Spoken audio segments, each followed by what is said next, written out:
আর এবার আপনাদের বাঁকুড়ার একটি স্কুলের ছবি দেখাবো। কিরকম ছবি না, সেখানে প্রধান শিক্ষককে ঘেরাও করা হয়েছে। দেখুন সেই ছবি যেখানে প্রধান শিক্ষককে ঘেরাও করা হয়েছে বাঁকুড়ার 2 নম্বর ব্লকের মগরা হাই স্কুল।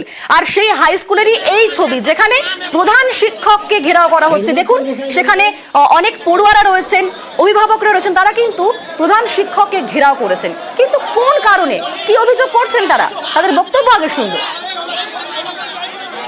এই মিটিংটা বানচাল করার জন্য স্কুল সভাপতি সেও চেষ্টা করেছিল, বুদ্ধদেব শর্মা, মগরা হাই স্কুলের সভাপতি। তিনি কি এর সঙ্গে যুক্ত রয়েছেন? হ্যাঁ, তিনিও এর সাথে যুক্ত আছেন, যেহেতু জয়েন্ট অ্যাকাউন্টার।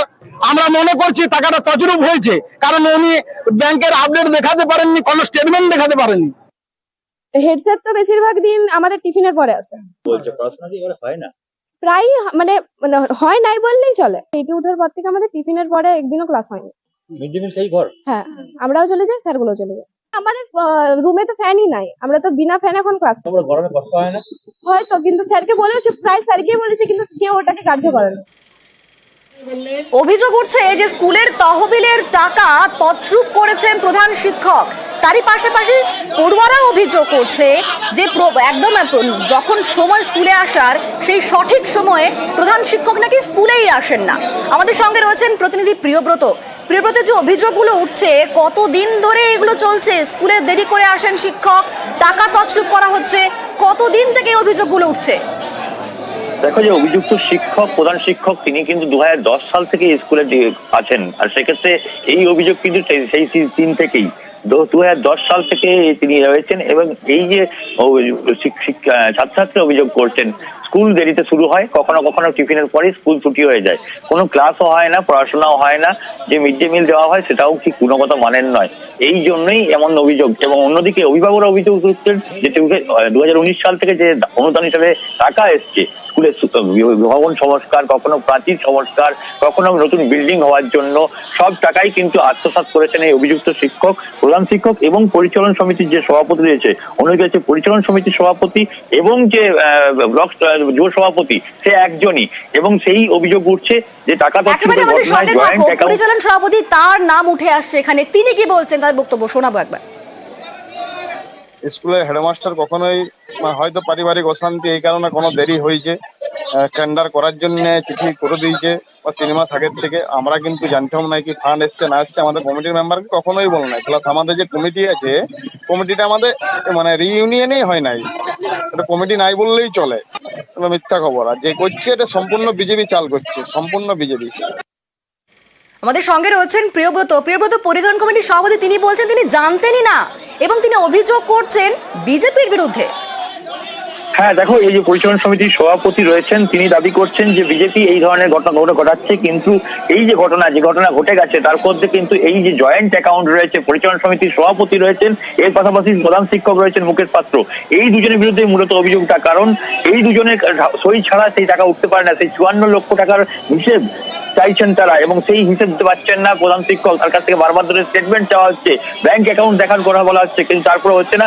বিকেল নাগাদ যখন বিক্ষোভ চরমে ওঠে, যখন ঘেরাও করে রাখা হয় প্রধান শিক্ষক সহ সহশিক্ষকদের, তখন পুলিশ গিয়ে ঘটনাস্থলে পৌঁছায়। পুলিশকে ঘিরেও বিক্ষোভ দেখানো হয়। কেন এই ধরনের গড়িমসি করা হয়েছে বারবার ধরে ডিআইকেও জানানো হয়েছে, ব্লক প্রশাসনকে জানানো হয়েছে, কেন তারপরেও কেন নজরদারি করা হয়নি বা কৈফিয়ত চাওয়া হয়নি প্রধান শিক্ষকের, এমনটা অভিযোগ কিন্তু অভিভাবকদের। অন্যদিকে যে প্রধান শিক্ষক রয়েছেন এবং পরিচালন সমিতির সভাপতি রয়েছেন, তারা দুজন কিন্তু অভিযোগ করছেন কোন রকম টাকা আত্মসাৎ হয়নি, টাকা রয়েছে ব্যাংক অ্যাকাউন্টে। সেই টাকা যদি ব্যাংক অ্যাকাউন্টে রয়েছে তাহলে কেন দেখানো হচ্ছে না, এমনটাই অভিযোগ করছেন অভিভাবকরা। অন্যদিকে ডিআই দাবি করেছেন যদি টাকা তছরূপের ঘটনা ঘটে সেক্ষেত্রে আইন মোতাবেক ব্যবস্থা দেওয়া হবে, তখন সেক্ষেত্রে ব্যবস্থা জানা হবে এবং তাকে অবিলম্বে ডাকা হচ্ছে ডিআই অফিসে এবং তাকে কৈফিয়ত যাচাই করা হবে যে সেই টাকা তিনি কোথায় করে খরচ করে এবং তিনি এই যে টাকাগুলো যে অনুদান দেওয়া হয়েছিল, যে খাতে খরচা করার, সেগুলো কেন এখনো হয়নি, এমনটাও কিন্তু দাবি করা হয়েছে ডিআই পক্ষ থেকে। ধন্যবাদ প্রিয়ব্রত। আজ যার বিরুদ্ধে অভিযোগ প্রধান শিক্ষক, তিনি কি বলছেন শুনুন। কোনো সমস্যা, আমার সুগার 500-র উপর সুগার, প্রেশার, পারিবারিক সমস্যা, সেই জন্যে কাজটা আমি কমপ্লিট করতে পারিনি। আমি ডিআই সাহেবকে কথা দিয়েছি যে 3 মাসের মধ্যে কাজটা কমপ্লিট করে আমি ইস্যু জমা করবো। 5 লাখ টাকার 1 টাকাও অসুবিধা হয় না, কোনো টাকা তো অ্যাকাউন্ট আমি পাসবই জমা বলছি, পাসবই আমি ব্যাংকে জমা দিয়েছি। ইয়ার এন্ডিং এর মাস এপ্রিলের 1st উইকে আমি সমস্ত তথ্য জানিয়ে দেবো। আর জেলা স্কুল পরিদর্শক তিনি কিন্তু তদন্তের আশ্বাস দিয়েছেন। তছরূপের বিষয়টা ব্যাংক অ্যাকাউন্ট ডিটেলস ওনারা যদি আমি না চেক করি তছরূপের বিষয়টা আমি এখনই বলতে পারবো না। তবে এটা নিয়ে আমাদের নজর রয়েছে ইতিমধ্যে, আমরা ফার্দার আর এনকোয়ারি করছি। যদি সত্যি তছরূপ করে থাকেন তাহলে তার সরকারিভাবে যে শাস্তি যোগ্য সেইভাবে রেকমেন্ডেশন করা হবে। আর এই পুরো ঘটনায় শুরু হয়েছে রাজনৈতিক তরজা। তৃণমূলের নেতা যখন একটি স্কুলের পরিচালন সমিতির দায়িত্বে, তার মানে বাধ্য করেছে ওই টাকা, আমি বলবো কাটমানি নেওয়া নয়, ওটা লুটমানি হয়ে গেছে। এই পরিচালন সমিতির সভাপতি এবং প্রধান শিক্ষক, তাকে দরকার মতো আইনগত যা ব্যবস্থা তাই করা উচিত, গ্রেপ্তার করা উচিত, তার বিরুদ্ধে কেস করা উচিত। মার্চ মাস ইয়ার এন্ডিং চলছে, সকলে কাজে ব্যস্ত। স্কুল পরিচালন সমিতির যে সমস্ত ব্যাপার হেডমাস্টারের কাছেই ফান্ড আমাদের স্কুলেই আছে, এবং এই টেন্ডার প্রক্রিয়া আমি আপনাকে আবার বলছি যে 7 দিনের মধ্যে টেন্ডার প্রক্রিয়া, যাই হোক কোনো কারণে হয়তো দেরি হয়েছে, তো এই 7 দিনের মধ্যে প্রক্রিয়াটা শুরু হবে। টেন্ডার প্রক্রিয়া এটা পুরোপুরি রাজনৈতিক চক্রান্ত। হাওড়ার দিকে হাওড়ায় এক ছাত্রীর শ্লীলতাহানির অভিযোগে একজনকে গ্রেফতার করা হয়েছে। জগৎবল্লভপুরের পাতিহাল এলাকার ঘটনা। টিউশন থেকে ফেরার পথে সেই ছাত্রীকে উত্ত্যক্ত করা হয়, এমনটাই অভিযোগ সামনে আসে। প্রতিনিধি দেবাশিস এই মুহূর্তে আমাদের সঙ্গে রয়েছেন। দেবাশিস, যার বিরুদ্ধে এই অভিযোগ তিনি কি স্থানীয়, তার পরিচয় কি? মূলত অশোক দলুই বলে এই যুবকের নাম পাওয়া গেছে, এখনো পর্যন্ত তাকে গ্রেফতার করা হয়েছে তাকে জিজ্ঞাসাবাদের পর। তবে পুলিশের তরফে জানানো হয়েছে এই যুবকের বিরুদ্ধে এর আগেও একাধিক এই ধরনের কাজকর্ম বা অপরাধমূলক কাজকর্মের অভিযোগ রয়েছে। তবে দীর্ঘদিন ধরে তাকে পুলিশও খুঁজছিল।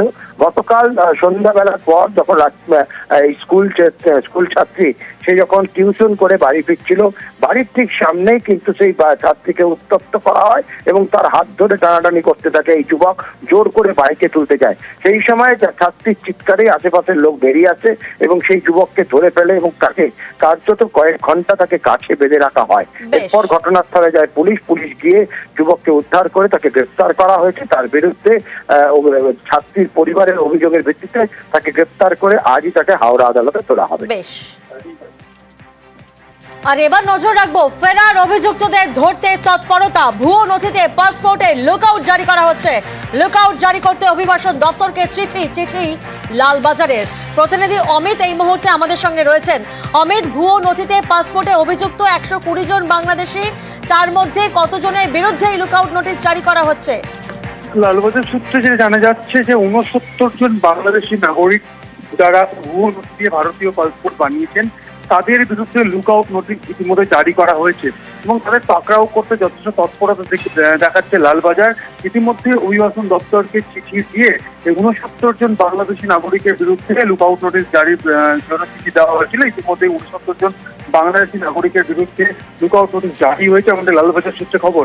তোমাকে জানিয়ে রাখবো, গত বছর নভেম্বর মাসে থেকে কলকাতা পুলিশের নজরে আসে এই পাসপোর্ট চক্র, যেখানে 10 জনকে গ্রেপ্তার করা হয়েছিল, যারা চক্রের মাথা ছিলেন আমাদের রাজ্যের, যারা মূলত বাংলাদেশি নাগরিকদের জন্য ভুয়ো নথি দিয়ে পাসপোর্ট ইস্যু করতেন বা পাসপোর্ট তৈরি করাতেন। এবং এক্ষেত্রে 120 জন বাংলাদেশি নাগরিকের কথা বলা হচ্ছে, যাদের বিরুদ্ধে চার্জশিট দেওয়া হয়েছে ফেরার থেকে, অর্থাৎ অ্যাবসকন্ডিং দেখিয়ে তাদের বিরুদ্ধে চার্জশিট ইতিমধ্যে দেওয়া হয়েছে কলকাতা পুলিশের তরফে।